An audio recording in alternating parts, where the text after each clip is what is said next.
What's up, guys? I got a performance review. The subject today is the Nike Lunar Hyperdunk 2012 basketball shoe.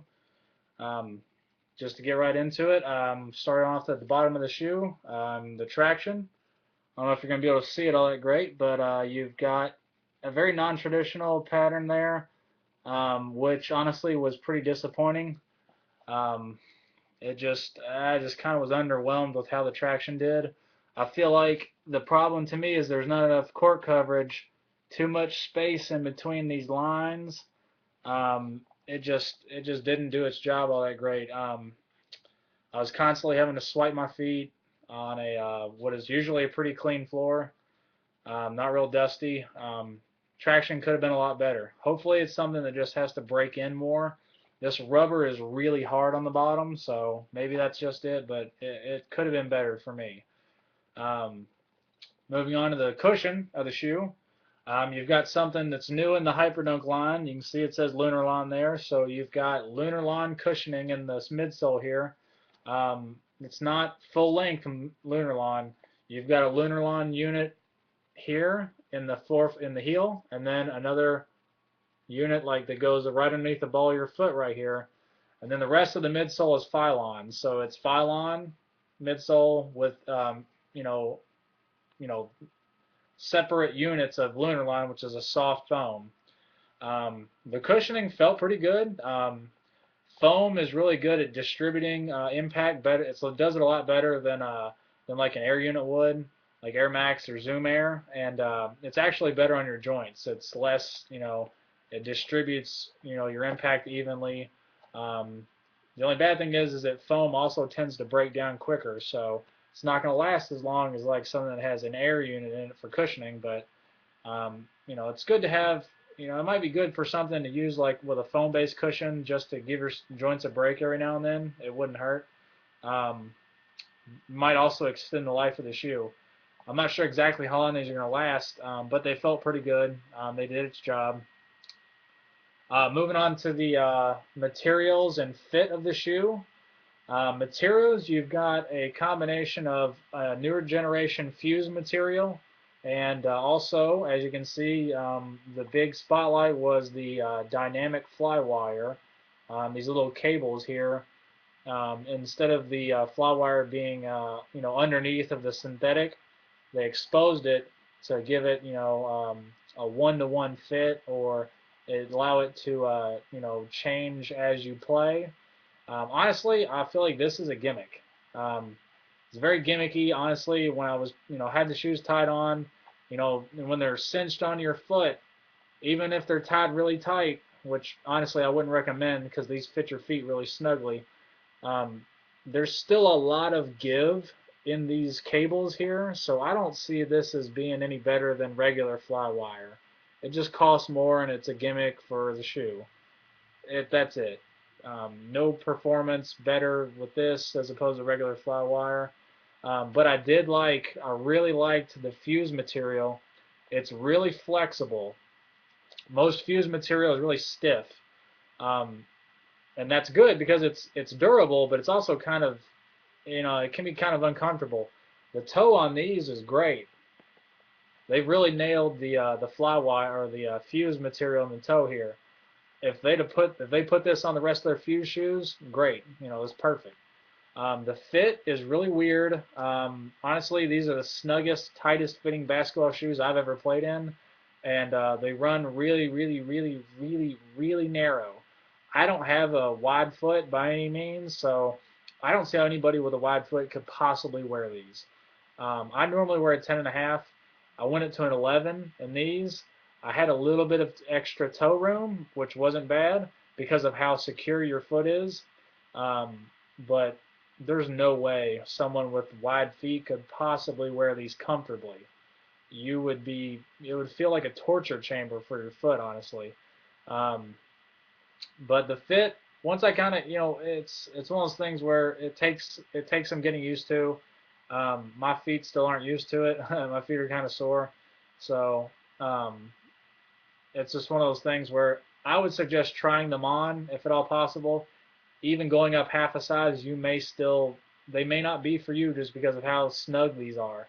Um, in terms of support, the support on the shoe, it's almost too supportive. The support is all over the place. You've got an external heel cup, TPU heel cup there for support. Really locks your Achilles in place, keeps the heel locked down, really firmly. You've also got a carbon fiber shank in the midfoot, for torsional rigidity. Honestly, I didn't really feel like this was even necessary. The fit of the shoe alone keeps you secure and locked in to the point to where I don't think this was necessary. That's just me. Um, Also, you've got the base is pretty, it's pretty wide base in the forefoot, really stable. Never felt like I was going to tip over. One bad thing is on the outrigger, this is my least favorite part of the shoe. On the outrigger, see that this is all foam, so this is really soft. And then this little rubber part right here, like it is hard as a rock. Like it's so hard on your foot, and this fit, the fit in this area is so snug, like you can feel this hard rubber part digging into your foot. It it it was the worst part of the shoe to me. Get rid of this part, put herringbone on the shoe, full length herringbone, almost perfect shoe, almost perfect. The only thing I would do is take out the Lunar line and put in Zoom Air, but that's just me. But that part, eh, it was my feet are gonna be hating me tomorrow for doing this, but it is what it is. It's there. Ventilation on the shoe was pretty good. You didn't really notice it while you're playing. Of course, I don't really notice that kind of stuff anyway, but to me, my foot felt hot. It was probably just because of how close the fit is.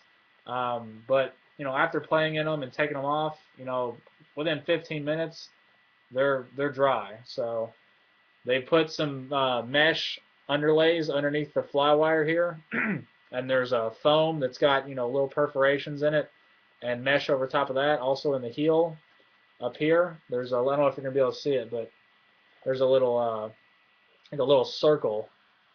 Yeah, there you go. The foam, I mean, it worked out pretty good. Ventilation was good. While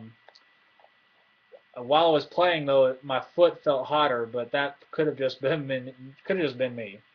Um, in terms of lockdown, this shoe is the best lockdown of any shoe I've had, or of any shoe I've ever played in. Lockdown was flawless. I just feel like a couple of small things could have really been tweaked, and this shoe would have been flawless, like perfect. You get rid of this stupid.